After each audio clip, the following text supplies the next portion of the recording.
Welcome to your energetic update for the month of July 2026. This is known as the Age of Alignment, and I'm bringing to you three key themes to focus your intent on, your energy on, to allow you to expand your soul, your mind, advance your spiritual path, and really just enjoy life more, to have more fun while you're here, to get into that state of joy. My name is Tanya. I am a channel, a clairvoyant, a lover of all things that could be considered mystical and magical, but when it comes to mystical and magical, more the expansion of the way we have the ability to affect the world around us, not so much sleight of hand. Welcome to my summer studio where I am locking out my children so we can have focus time. So the first thing that we're getting into is bringing all of you to the table, all of you.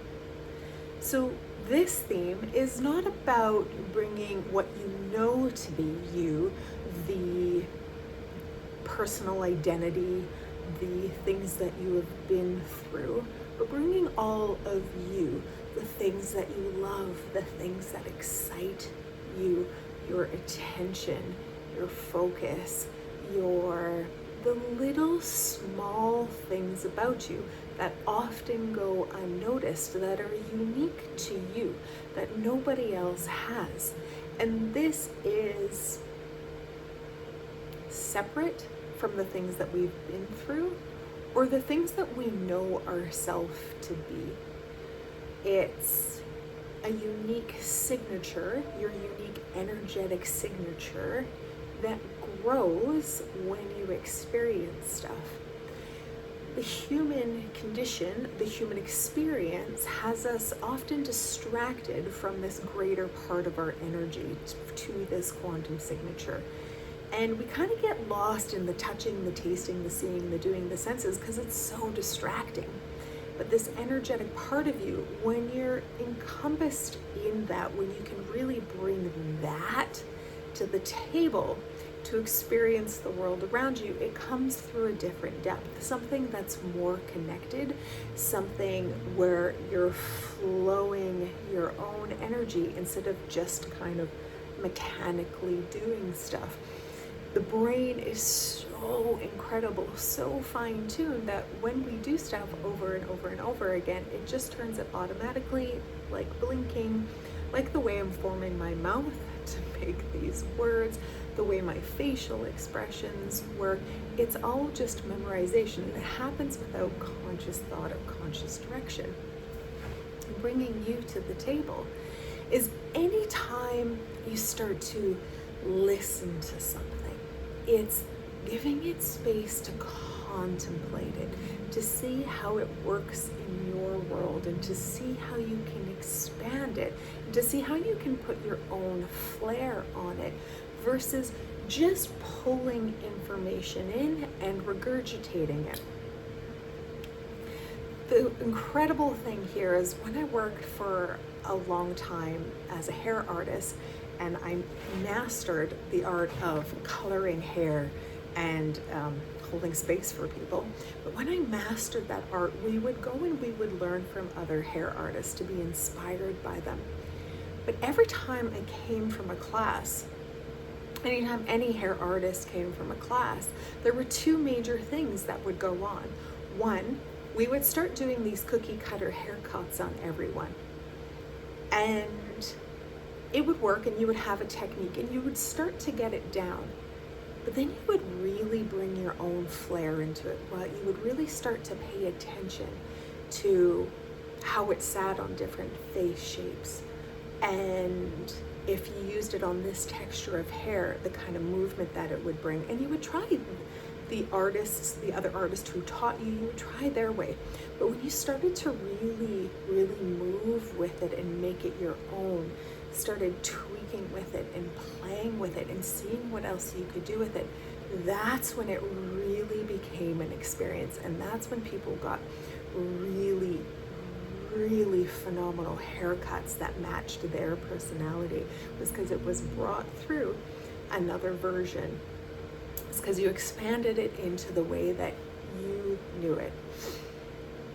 And that's what this energy this month is calling for, is for a slowing down, because we're consuming all of this information. And school has us thinking that when we consume information and when we memorize information, we become smarter, we become more knowledgeable. But it's the application of things that make it applicable for your soul. And it's when you do it with your own unique flair, with your own unique intention, and just tweaking it a little bit, that really makes it come alive, that really makes it start to matter. And by matter, what I'm referring to is drawing thought from light into physical form. It really starts to matter, it really starts to form things. And you're the missing piece. So the first thing that happens is everybody gets the same haircut. Absolutely everybody gets the same haircut. You try it on everybody. They're walking around, you're like, yep, I did that haircut, right? And you're trying it on everybody. The whole town has the same haircut because you learned something new and you just want to try it on everybody. But the second thing that happens is people go to it, they don't use it, and they lose it. They don't immediately put it into practice. They don't try it on. They don't look for every bit, every place to do it. They don't grab what it's like to be a child with it. So to be a child with something is to have a child's mind on it. Means you learn much faster than you do with an adult mind. Anybody can tell you, oh shit, other than that in childhood, it was way easier then to try to learn it as an adult. You can engage the child mind as an adult with your curiosity, with your play, with your willingness to experiment and not be so attached to it. Adults tend to put really big stakes on people, make it a really big deal. Kind of like this big life or death thing almost. I need this to work out, and that bunks up your energy. That's not your original play signature. And so bringing you to the table and using it before you lose it are two things. So that technically means as soon as you're done watching this video, you get to go apply this stuff so you don't lose it, right? All that fun stuff. The second theme, all of these themes tie together. You know, I love it. I love tuning into this energy that's going around the planet, the pulse of creativity, the pulse of where humanity is going. And these themes tend to weave in interlude, that's not the word, but just they create the coolest tapestry. But the second theme is the reset of the mind. Letting go for the need of information, letting go of the need to know, and trust your own curiosity and trust your soul's ability to lead you. Now this one, oh man, okay, listen. I get that this one is not simple right now, especially if you're listening to the news. We feel like the more we know, the easier it is and the safer we're going to feel. Whereas curiosity allows us, it's not the thing that killed the cat, but it allows us to move through the world and to have a sense of groundedness and like we're being cared for. Curiosity is a state of being that comes when you feel safe. And so often it will take getting into your body, teaching your body you're safe, so you can be curious, but even just the act of saying, I wonder what else is here. I wonder how this is going to work out for me. Oh, that looks like it could screw up really bad. I wonder how that's going to work out for me. I wonder how this is going to go for me. This engagement of the mind triggers it into saying, oh, well, I must be safe. I must be okay because I'm in curiosity. And the only time I can get into curiosity is if I'm okay. The same with play.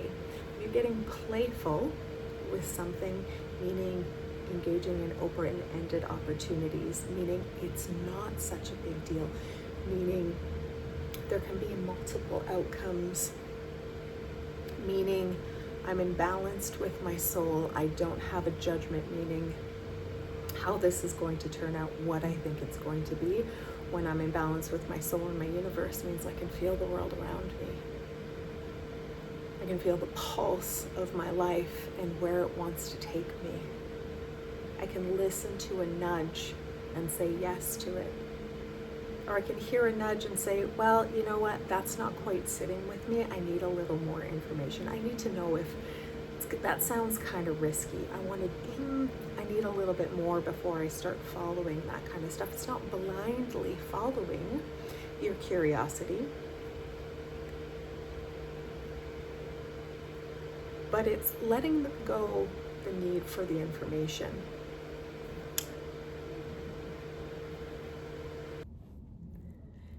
The third theme is the reset of the identity. So what's happening for people now on a mass scale are a bunch of possibly tower moments, but it's the showing up of what you've been allowing to run your story.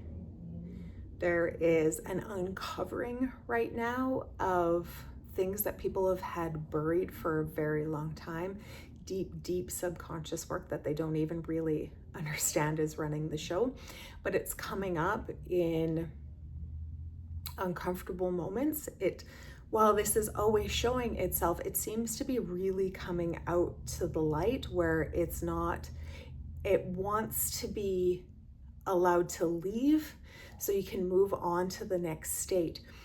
When we're resetting our identity, this stuff comes up because it doesn't have a place in where your soul is leading you, where your energy is leading you, where your next step of not just your evolution, but your revolution is. And so the evolution of humanity has brought us to this state, to where we are now with the quality of our brain and everything we know. But a revolution is taking your energy and moving it into a deeper state of being. It literally is the revolution of the energy around your cells. Instead of your cells being static, the energy around it starts to move and it starts to oscillate and it starts to grind things out. With the universe being vibrational, when this stuff starts to move instead of pulsing, when it starts to move around you, new ideas can come in, new states of being, new accesses of thought, deeper levels of consciousness can be accessed. And instead of everything coming in through a filter of an identity you've been wearing, when you start to revolutionize your light, it moves and it creates gaps for new things to come in, for you to start seeing things through a different cast of light, through a different set of glasses. Because we all know how it goes. If I'm in a bad mood and somebody brings me an uplifting idea, I can be like, you know what, that is not helpful right now. I want to be angry. I'm pissed off at this. This is how this is going. Versus when somebody brings that to you when you're in a good mood, say, maybe you just won the lottery. Maybe you just found the love of your life. Maybe you just have a really, really good hair day. Or you got your winged eyeliner just right. Or maybe you adopted a puppy or had a baby. Or, okay, listen, getting your winged eyeliner just right, that is a miracle, okay? A straight up miracle. But maybe you did something in your day that brought you complete joy, complete satisfaction and excitement. And it's that state of being when you bring in a new thought, when you bring in that exact same thought, all of a sudden that thought has possibilities versus limitations and entanglement with other things. So when this energy is showing up, the allowance of an emotion, emotions are naturally good there are a lot of theories out there that we should become completely neutral. I would dare say that when we are beings of light, when you are a soul, we are anything but neutral. We're anything but this. Oh, yeah, that's fine. I just created the most beautiful flower in existence, but I feel completely neutral about it. No, not happening. What you want to neutralize, what you want to feel neutral about, are things that have limited you, things that have been really big roller coasters of emotion. And when we're neutralizing that, then we can choose the bliss, then we can choose the joy, then we can choose the love. It's where our anger neutralizes, expands into passion, it expands into rapture, it expands into something that's so rich and so fulfilling. And these things are showing you them so they can expand, and so you can take the next step in your reality. Really great example. My son, he is going through school, his marks come up, and he feels super shameful about them. And they're repeating in his life. And he has this thing where he has a judgment about himself, where he isn't smart, where he may be an idiot, wherever he picked it up, and it's continually showing it to him. Because this next stage of his life, that doesn't get to be there. For him to go into the next stage of his life where he wants to be, that gets to be transformed into confidence. So he has the ability to show up in the world like only he can. So he can provide his service to the planet and his incredible gifts, just like what yours is doing for you. Is that old story, that old identity that caused you to grow, that was a catalyst that you played around with, and it's almost like playing in the mud or having a mud fight, is now that mud fight isn't appropriate anymore. So it's time to wash off that muck and show you where you get to go next. So it's who you're being. Now, if you want to join me and a bunch of other cool people in putting this into action, instead of just listening, instead of just theory, and making this a game and bringing into that childlike state to really actioning it in your world, almost like swim club for the soul, right? Where you practice this stuff and you put it into work, and because there's other people doing it with you, not only do you get to be inspired by them, but you get to push yourself a little bit further, not out of something you don't want to do, but out of inspiration from those around you. My name is Tanya. Thank you so much for watching this. I hope you take this and expand your life with it, and I cannot wait to see you, what you do with this, how you grow, and how much better the planet is, because you brought all of you to the table. We want you here. I love you so much. Have a fantastic day, and I'll see you again.